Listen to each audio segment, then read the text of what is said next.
Welcome back. Well, we're going to talk a little fantasy football now, guys. And there's always that one guy that's flying under the radar that can totally change your team.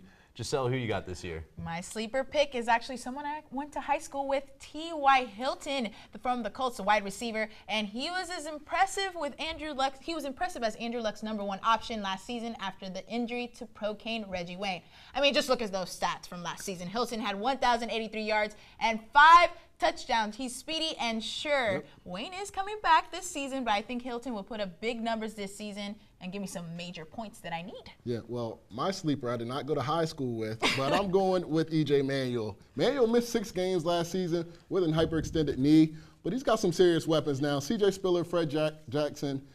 They traded up in the draft for Sammy Watkins. He's a monster. They add Robert Woods and speedster Marquise Goodwin, and they got Mike Williams on. And I mean, there's a lot of weapons there, a lot of young weapons, but they're very talented. He's undrafted in most leagues, you know. So I think you can make a case to be a good sleeper pick. I definitely do. You can definitely get him late in the draft. I think there's a big reason why he is undrafted in most leagues. I'm sleeping on Manuel moving forward, but the guy I'm going with, I mean, tight ends are always hard to find. I think Ladarius Green is going to have a big year for the Chargers in this year. I mean, he didn't exactly have amazing numbers last year. I get it, just 13 catches and 3 TDs, but he's starting to take more and more reps with the ones. Philip Rivers loves his tight ends, and I think he's going to get a lot of balls thrown his way this year. Oh, you think so? I think so. I definitely think so as well. Well, have you ever had someone let you down just when you needed them? Let's talk about the bust. The worst fantasy football thing that could ever happen is a bust. Who are you guys going with today? Drum roll. I got Gronk. I know. Someone out there also has Rob Gronkowski as their bust. I know. This guy's coming off an ACL injury, and he's no Adrian Peterson. Let's be real. The unlucky number here is 14, and no, that's not the number of touchdowns he scored. That's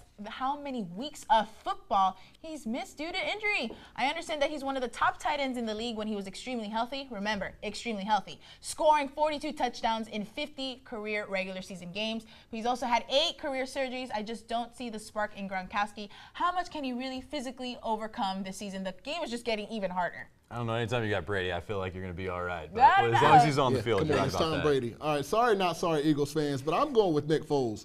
Y'all know what you're saying. Shocker. Nick Foles had amazing numbers last season, which is exactly why I'm staying away from him. Teams now have film on him, and they're prepared for Chip Kelly's offense. Plus, he lost to Sean Jackson. He looked lost when I was up there at Eagles camp, guys, but so did all the other Eagles quarterbacks. But I'm not saying don't draft the Eagles, especially Sean McCoy, but I don't think Foles is going to put up half the numbers he put up last year. So you just made a lot of people angry here on Dunbar. I think he's on to something there. I mean, he's not going to have those type of numbers. The guy that I definitely am going to stay away from, though, is Eric Decker. I mean, this guy is definitely going to cost some people from winning their leagues because they're going to dread him. I get it. I mean, he had some good numbers in Denver, but the fact is that offense is ridiculous there. And a number that you need to know is that guy dropped 30% of his catchable balls. I mean, he has not got good hands. He doesn't have good breakaway speed. And I just don't feel like anyone should go near him at all.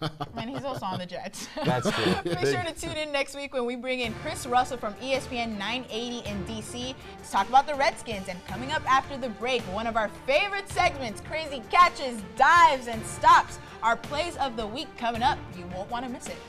My name is Tristan Harris, quarterback at Dover High, and you're watching Del Marver Sports Insider.